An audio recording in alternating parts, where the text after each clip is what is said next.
For today's video mga katambay no, maaga nga pala tayong gumising para makilahok sa gaganaping panra ng Tabon National High School mga katambay. And for Akus nga pala ito mga katambay no, para dun sa bakod na pinapagawa nila sa kanilang paaralan. Kasi nga mga katambay no, kung inyong napag-aalaman, biktima rin nga pala sila ng ghost project mga katambay. Kung umabot ka na nga rin sa part ng video na to mga katambay no, and syempre para din dun sa mga supporters natin dyan na nakakaluwag-luwag at gustong umabot ng tulong para sa Tabon National High School mga katambay no, wag na wag kayong mahihiyang mag-message o mag-comment dyan sa comment section. Tara at magtulungan tayo mga katambay. So sa'y simpleng kwentuhan lang, tawag kulitan sa bawat araw. Ngunit sa puso, isipan iisa ang laman. Maging sa minsan ay hindi nagkakaintindihan.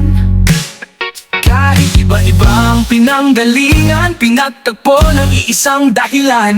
Ikatambay, sama-sama tayo maghatid ng saya sa bawat kwento. Dito walang iwanan, lahat ay tunay, pag-ibig sa gawain di napapantay. Naantig po ang aming mga puso at gusto po namin tumulong sa inyo. Kahit kakaunting ano lang po. Mag-donate po kami on behalf of Team Katambay, kay Kuya Gilbert, Vinmar. Lalo na po yung isang magbibigay po talaga ng malaking fund po para sa magbibigay ng 25 sacks po ng semento as is yung si Tita Criselda po, Turquia. Yan po siya, yung nakaputi po. Tsaka po yung kanyang husband na si Junicio Turquia po. So, para po yan sa pagpapagawa po or dagdag tulong po sa pagpapagawa ng funds po. So, sana po ay yung school po natin ay maging conducive pa sa learning.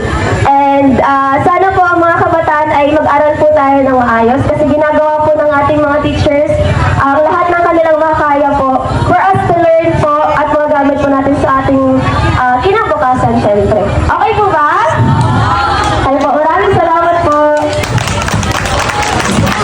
Yun nga mga katambay no, natapos na rin natin ang pagtakbo and syempre hindi natin papalagpasin ang napakasarap na arroz caldo na inihain mga katambay no ng Tabon National High School. And syempre nga mga katambay no, maraming salamat din nga pala sa Turquia family, kay Mami Enday mga katambay no, and syempre kay Daddy Dongs. Dahil nga mga katambay no, isa rin nga pala sila na bumigay ng malaking fund para dun sa ibibigay natin mga katambay no na 25 pirasong sako ng semento na siyang gagamitin ng Tabon National High School mga katambay para mapatapos ang pinapagawa nilang bako. So ayun lang muna for today's video mga katambay no. Kaya sa mga gustong umabot ng tulong, wag na wag kayong mahiyang mag-message and mag-comment dyan sa comment section. That's it.